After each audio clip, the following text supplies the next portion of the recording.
Hello दोस्तों, this side C A Raj, your course trainer. दोस्तों, आज का टॉपिक जो मैं आपके लिए लेके आया हूँ उसका नाम है इनकम टैक्स। यानी हम इनकम टैक्स के अंदर कैसे कैलकुलेशन करते हैं। ठीक है। सो इनकम टैक्स का मतलब ओनली आईटीआर फाइल करना नहीं होता। सिंपली आपने इनकम टैक्स का फॉर्म खोला एंड जाके उसमें फिगर भर दी। ओके। उससे पहले आपको हर सेक्शन की स्टडी करनी पड़ती है कि आईटीआर के अंदर जब सेक्शंस लिखे होते हैं कि इस सेक्शंस के अंदर फिगर लिखो, तो उस सेक्शन का मतलब पता होना चाहिए, उसकी कंप्यूटेशन करनी आनी चाहिए। So how can we calculate tax, आज उसके बारे में क्लास लूंगा। देन ऐसे ही करके आपको आगे क्लासेस मिलेंगी इनकम टैक्स फाइलिंग तक की सारी क्लासेस। ओके।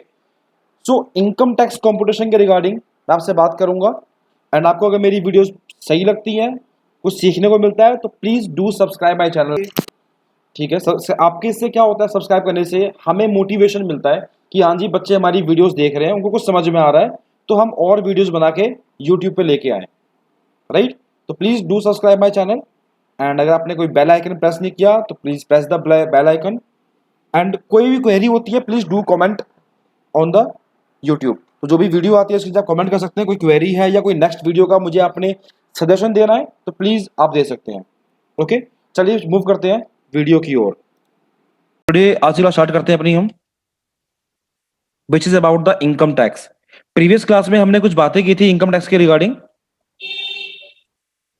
जिसमें मैंने आपको समझाया था कि इनकम टैक्स के अंदर आपने इनकम टैक्स कंप्यूट कैसे करना होता है, उसका एक डायग्राम देखा था, फॉर्मेट देखा था हमने। ठीक है। उस फॉर्मेट की अगर बात करूं, मैं आपको रिवाइज करवाऊं थोड़ा फटाफट एक बार। तो इनकम मैंने ये कहा था उसके अंदर कि इनकम आप किसी भी सोर्स से अर्न करो, तो क्या होता है, वो 5 हेड्स में डिस्ट्रीब्यूट होता है। इनकम टैक्स के अंदर वो 5 हेड्स में डिस्ट्रीब्यूट होगा। कौन से 5 हेड होते हैं इनकम टैक्स के हमारे?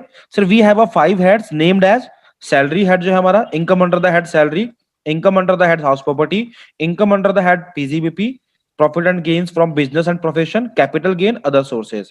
यानी आप किसी भी सोर्स से इनकम अर्न करोगे तो आपके इन्हीं पांचों में से किसी एक में टैक्सेबल होगा। ठीक है। एंड इनके रेलिवेंट सेक्शन भी आपको मैंने बताए थे कि लेट्स से ओके कि अगर आप सैलरी हेड की बात करो दोस्त, तो सैलरी हेड के लिए आपको 15 to 17 अप्रोच करना है। 22 to 27 will talk about the house property, यानी रेंटल इनकम जो आती है हाउस प्रॉपर्टी से, वो यहाँ पे टैक्सेबल होती है। तो कैसे इनकम निकालोगे, how can you calculate the income under the head of salary, house property, business. Okay. उसमें क्या क्या डिडक्शंस एंड क्या क्या एग्जम्पशंस गिवन है, तो वो पर्टिकुलर रेलिवेंट सेक्शन में जाके पढ़ना होगा आपको। ठीक है। 28 to 44 DB is all about the business. Okay. कि बिजनेस की हेड से अगर इनकम आता है उसको हम टैक्सेबल कैसे करते हैं। Then we have a capital gain की इनकम, जो कि हमारा 45 to 55A होता है।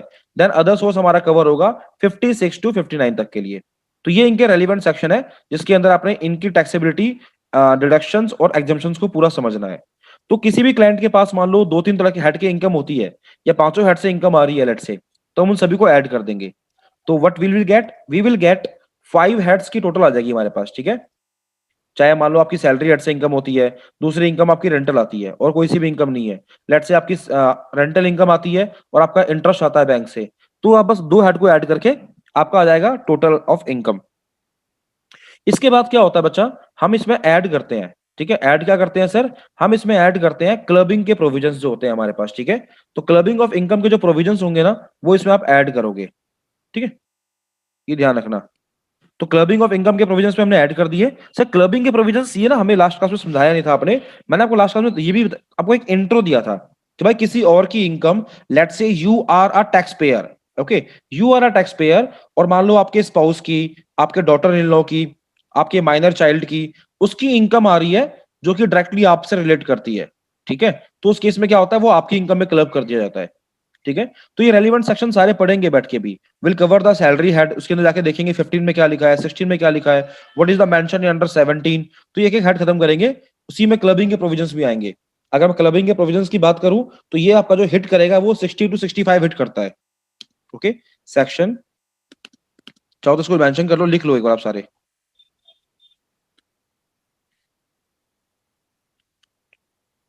तो जिसकी लास्ट क्लास कोई मिस हो गई थी या नहीं ले पाए थे, तो उसको तरह एक रिवाइज भी हो जाएगा, एक गो थ्रू हो जाएगा। ठीक है, फटाफट। तो जो क्लबिंग ऑफ इनकम के प्रोविजंस हैं वो कहाँ पे हैं, 60 to 65 तक के लिए, ठीक है। देन हमने फॉरवर्ड किया था, उसमें से लेस किया था। सर क्या लेस किया था हमने, हमने लेस किया था इसमें से सेट ऑफ लॉसेस, ठीक है। यहाँ पे लिख लो, कैरी फॉरवर्ड भी कर सकते हो, या तो उसी साल आप सेट ऑफ कर लो। सेट ऑफ का मतलब होता है एडजस्ट करना।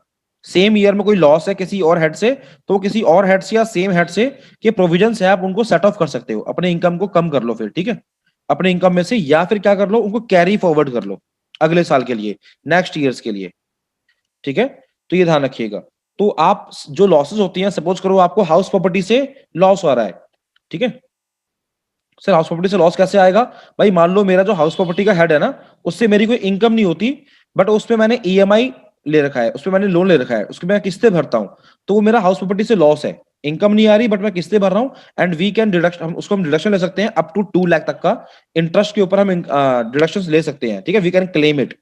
तो वो जो क्लेम करोगे ना, उसमें क्या है बेसिकली, आपके पास कुछ स्टेप्स होते हैं, ये सिखाऊंगा आपको मैं। जैसे स्टेप 1 में मान लो आप उसको इंट्रा हेड से, अपने ही हेड से उसको आप डिडक्ट कर सकते हो, ठीक है, सेट ऑफ के लिए। या फिर अगर इससे भी बच गया तो आप इसको इंटर हेड से भी कर सकते हो, फिर उसको आप इंटर हेड में लेके जाओगे किसी और हेड से भी, उसके लॉसेस को, हाउस प्रॉपर्टी के लॉसेस को आप सेट ऑफ कर सकते हो। अगर तब भी बच गया और भी स्टिल लॉस है, तो वी हैव अ स्टेप 3, कौन सा, सर कैरी फॉरवर्ड कर लो, ठीक है, कैरी फॉरवर्ड कर लो टू नेक्स्ट ईयर तक। नेक्स्ट ईयर बोलो या नेक्स्ट ईयर्स बोलो, यानी आप कई आगे साल तक ले सकते हो, सिंगल ईयर्स के लिए नहीं, कई साल तक ले सकते हो, वो हम पढ़ेंगे बैठ के, ठीक है। तो अगर आपका लॉसेस आ रहा है किसी हेड से, तो वो हो सकता है कि आपका उसी हेड से उसी साल माइनस हो जाए, या फिर किसी और हेड से माइनस हो जाए, तब भी बच रहा है, तो आप उसको नेक्स्ट ईयर कैरी फॉरवर्ड कर सकते हो। वो क्या प्रोविजंस होंगे, will cover under the set of losses and carry forward के अंदर इसको हम समझने वाले हैं।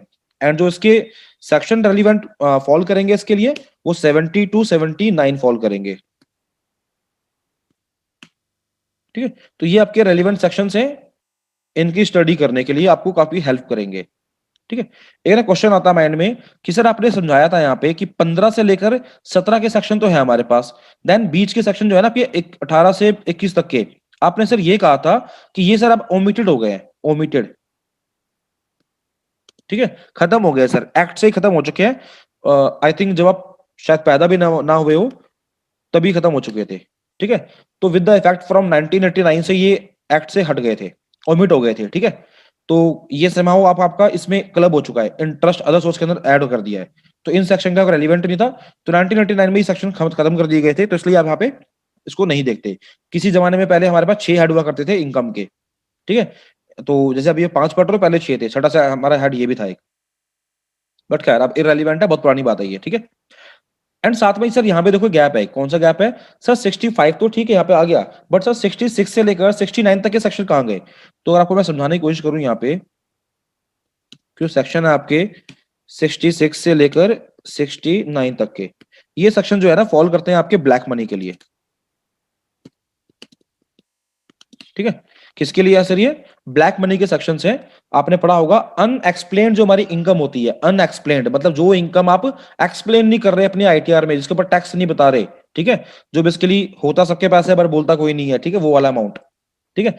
तो सर ये वो वाला अमाउंट है, इसके लिए सेक्शन पढ़ेंगे, इसके अंदर हम अनएक्सप्लेन्ड इन्वेस्टमेंट, अनएक्सप्लेन्ड कैश जो रखते हो आप, वो ब्लैक मनी के प्रोविजंस यहाँ पे सारे फॉलो करते हैं आपके, ठीक है, इसके अंदर, ठीक है। तो यहां तक मेरे ख्याल से हमने पहली बार बात कर ली थी। तो इसको करने के बाद you will receive the GTI, मतलब टोटल इनकम पांचों हेड को ऐड करने के बाद आपने क्लबिंग के प्रोविजन एंड सेट ऑफ के प्रोविजन कर दिए, इसमें क्लबिंग यानी ऐड कर दिया, सेट ऑफ मतलब माइनस हो गया लॉस जो भी था, ठीक है। तो आपके पास जीटीआई आ गया, ग्रॉस टोटल इनकम। अगर ये नहीं है सर तो नहीं है, तो सर जो इनकम आपकी टोटल हेड की आएगी ना वही आपकी जीटीआई बन जाएगी, ओके, ग्रॉस टोटल इनकम। क्या ग्रॉस टोटल इनकम के ऊपर हम टैक्स लगाते हैं, नो सर, उसमें से हम डिडक्शंस माइनस करते हैं 80C से लेकर 80U वाली, जिसको हम अंडर चैप्टर 6A बोलते हैं, ठीक है। तो ये डिडक्शंस माइनस करने के बाद you will receive the total income, ठीक है। टोटल इनकम बोल लो या टैक्सेबल इनकम बोल लो, बात एक ही है, ठीक है। इस इनकम को फिर हम रेफर कहां करते हैं, सर रेफर करते हैं सेक्शन 4 के अंदर, ओके। तो यहाँ पे रेफर करोगे इसको, फिर यहाँ पे जाके चेक करोगे कि इसके ऊपर क्या टैक्सेबिलिटी गिवन है आपके पास, ठीक है। अगर प्रैक्टिकली देखा जाए ना, पे एक चीज और माइनस होती है, एक मिनट रुको। जैसे एक सेक्शन और भी है हमारे पास,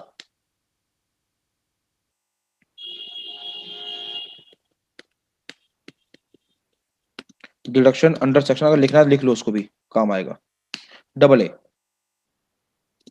ठीक है, तो सर कौन सा सेक्शन, एक हम डिडक्शन और माइनस करते हैं, section deduction section under 10AA। ठीक है, किसमें से, जीटीआई में से, तो ये भी ध्यान रखना एक बार। ओके, तो सर कैसा कॉन्सेप्ट है, मतलब भाई जो भी हेड से इनकम आ रही है बच्चा, उसको ऐड कर लो, जिस भी हेड की इनकम है उसमें से क्लबिंग के या प्रोविजन सेट ऑफ की जो प्रोविजन है वो माइनस प्लस करने के बाद you will receive the GTI. उसमें से आप डिडक्शंस माइनस करते हो 80C to 80U वाली, जिसको हम चैप्टर 6A की डिडक्शंस बोलते हैं, वो पढ़ेंगे क्या होती है। ठीक है, एंड एक डिडक्शन माइनस करते हैं हम, कौन सा, सेक्शन 10A वाली। तो ये दोनों माइनस करने के बाद you will receive the total income, जिसके ऊपर हम टैक्स लगाते हैं। ठीक है, और बीच में कुछ सेक्शन जो गायब थे उसको मैंने समझा दिया, ये ब्लैक मनी के प्रोविजंस थे और ये हमारा ओमिट हो चुका है सेक्शन से ही, एक्ट से ही। ठीक है, अच्छा, अब मैं अगर देखने जाऊं कि सर हमने ये तो मिल गया, इनकम आ गई थी, फिर हमने क्या पढ़ा इसके अंदर, सर इनकम आने के बाद हमने ये पढ़ा था कि सर ये अगर वो पर्सन इंडिविजुअल है, ठीक है, अगर वो इंडिविजुअल है तो हमारे पास कैटेगरी है एज के अकॉर्डिंग।